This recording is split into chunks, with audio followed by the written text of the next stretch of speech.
Welcome to Lepakshi TV. నేను మీ anchor Shyam. మనం ప్రస్తుతం వాయనాడు కేరళ చూస్తే కేరళలో ఆ కొండ చర్యలు ఊడిపట్టడం అదంతా మనం చూస్తూనే వచ్చాం. ఇది ఏదైతే జూలై 30వ తారీఖున అర్ధరాత్రి సమయంలో ఆ కొండ చర్యలు ఊడిపడి కిందకి రాళ్ళు కొట్టుకొని రావడంతో అక్కడ సుమారుగా అంటే ఇక్కడ మనం కేరళ చూసుకుంటే సుమారుగా అక్కడ 1500 ఇళ్ళ దాకా ఉండేవనేసి మనం కేరళ గవర్నమెంట్ చెప్పడంతో మనం అంతా చూస్తూనే వచ్చాం. అంటే సుమారుగా ఈ రెస్క్యూ టీమ్ జూలై 30వ తారీఖున అంటే సుమారుగా వాళ్ళు ఆర్మీ సోల్జర్స్ రెస్క్యూ టీమ్ అనేది ఒక రోజులోనే వాళ్ళు అక్కడికి రావడం జరిగింది. ఆ జూలై 30వ తారీఖు ఆ ఘటన జరిగిన తర్వాత అక్కడికి రెస్క్యూ టీం రావడం జరిగింది.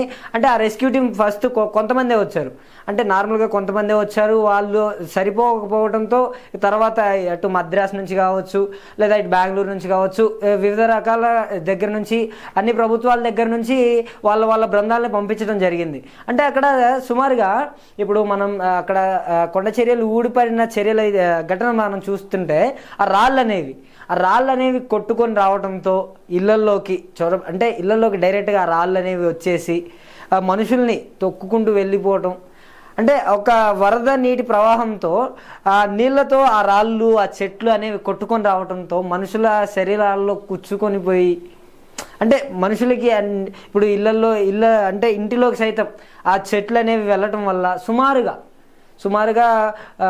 కేరళ గవర్నమెంట్ చెప్పడం అయితే 282 మంది మృతి చెందారనేసి కేరళ గవర్నమెంట్ చెప్పడం జరుగుతుంది. 84 మంది కనిపించకుండా అంటే ఇంకా కనబడలేదనేసి కేరళ గవర్నమెంట్ చెప్పడం జరుగుతుంది. అంటే కేరళ గవర్నమెంట్ చూస్తే సుమారుగా 282 మంది మృతి చెందారు. మృతదేహాలని మనం అంతా చూస్తూనే వచ్చాం. అంటే ఇక్కడ మనం చూస్తుంటే ఈ కొండ చర్యలు విరిగిపడటంతో ఇప్పుడు ఊర్లో ఉండే వాళ్ళు ఉంటారు, అంటే ఊర్లో తల్లిదండ్రులు ఉంటారు, అటు ఊరి అవతల సైడ్ కావచ్చు లేదా వాళ్ళ పిల్లలు ఉండే అవకాశాలు ఉంటాయి. అలా ఉన్నవాళ్ళు తమ తల్లిదండ్రులని కోల్పోయే ఘటనల్ని వాళ్ళు అక్కడ నుండి చూశారు. అంటే అక్కడ మనం చూస్తూనే వచ్చాం, కార్లే నుగ్గుగా అయిపోయాయి. ఒక రాయి అంటే కొండ రాయి అనేది సుమారుగా మామూలు సైజ్ అయితే ఉండదు. ఆ కొండరాళ్ళు ఊడిపడటం ఆ చెట్లు వల్ల ప్రజలు అసలుకి అంటే ఈ ఘటన జరిగిన తర్వాత చాలామంది పరామర్శించడానికి వచ్చారు. ఈరోజు నరేంద్ర మోడీ గారు సైతం పర్యటనకి వెళ్ళనున్నారు. నరేంద్ర మోడీ గారు అక్కడికి వెళ్ళి పర్యటించి అక్కడ క్యాంపెయిన్లు అంటే అక్కడ చికిత్సలు ఎలా జరుగుతున్నాయి, ఏంటి ప్రజలకు అన్ని అందుబాటులో ఉన్నాయా లేదా అనే విధంగా ఆయన పర్యటన చేయబోతున్నారు. అంటే అక్కడ మనం కేరళకి సంబంధించి చూసుకుంటే కేరళలో ఈ గవర్నమెంట్ సపోర్టే కాకుండా అక్కడ నార్మల్గా వివిధ సంఘాల కుర్రవాళ్ళు కావచ్చు ఇంక సపోర్ట్ ఇచ్చి వాళ్ళు రెస్క్యూ టీమ్తో పాటు ఉండి ప్రజలకి వివిధమైన సేవలను అందించడం చూస్తున్నాం. వాళ్ళు కుర్రోళ్ళు ఏంటంటే ఇంతకుముందు ఇలాంటి ఘటనలు ఏమైనా చోటు చేసుకుంటే కుర్రోళ్ళు ముందంచుగా ఉండి జాగ్రత్త పడుతూ సహాయం అందించే వాళ్ళు. ఇక్కడ కేరళలో కూడా అదే జరుగుతుంది. అంటే రెస్క్యూ టీం సుమారుగా ఒక 10 రోజుల కాలం నుంచి అక్కడ కేరళలో ఉండటం జరుగుతుంది. ఆ మిషన్ కంప్లీట్ అయింది. ఈరోజు రెస్క్యూ టీం మిషన్ కంప్లీట్ అయింది. ఘనంగా వాళ్ళని మళ్ళీ తిరిగి వాళ్ళ చోట్లకి పంపించడం జరిగింది.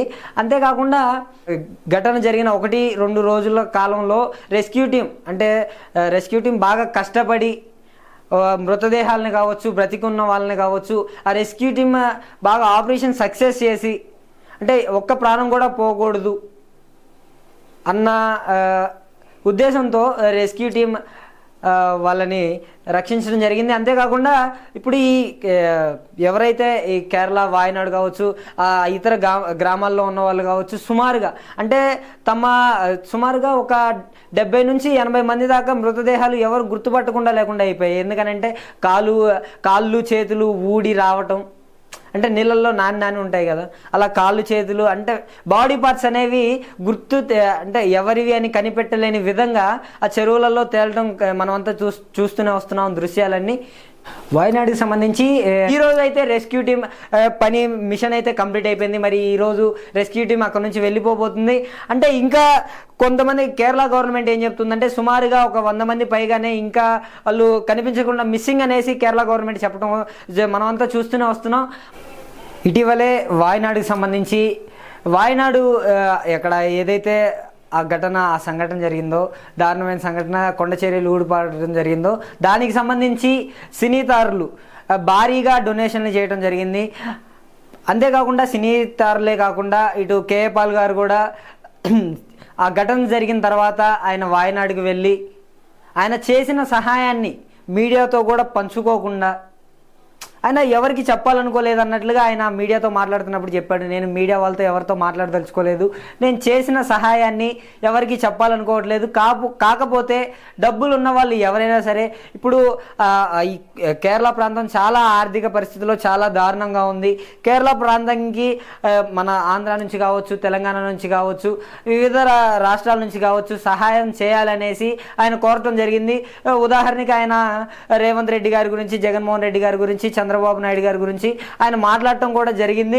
అంటే ఈ వాయనాడుకి సంబంధించి ఎవరైనా సరే మనీ డొనేట్ చేస్తే ఇప్పుడు అక్కడ జరిగిన ఘటన వాళ్ళు కోలుకోవడం అనేది చాలా కీలకమైన పాత్ర పోషించబోతుంది అక్కడ. అంటే ఇది ఇప్పటి వరకు వేరు కేరళ, ఇప్పుడు సంబంధించి వేరు, వాయనాడుకి సంబంధించి ఎన్నో కుటుంబాలు, సుమారుగా ఎన్నో కుటుంబాలు చనిపోవడం అక్కడ జరిగింది.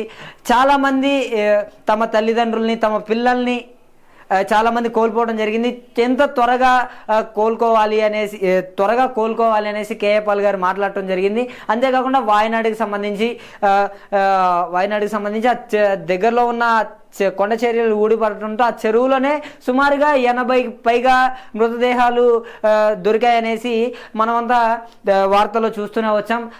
ప్రస్తుతం వాయనాడుకి సంబంధించి అసలుకి ఇంత ఘోరమైన ఘటనని వాళ్ళు, అంటే కొండ చర్యలు అక్కడ ఊడిపడడం అనేది నార్మల్గా ఇది ఈ భారతదేశానికి సంబంధించి తీవ్రమైన ఘటనల్లో ఇది ఒక ఘటనగా మిగిలిపోతుంది. అంటే అక్కడ చాలామంది, ఇప్పుడు ఉదాహరణకి తమ పిల్లలు, ఒక కుటుంబం అనేది ఒకే చోటే ఉండదు.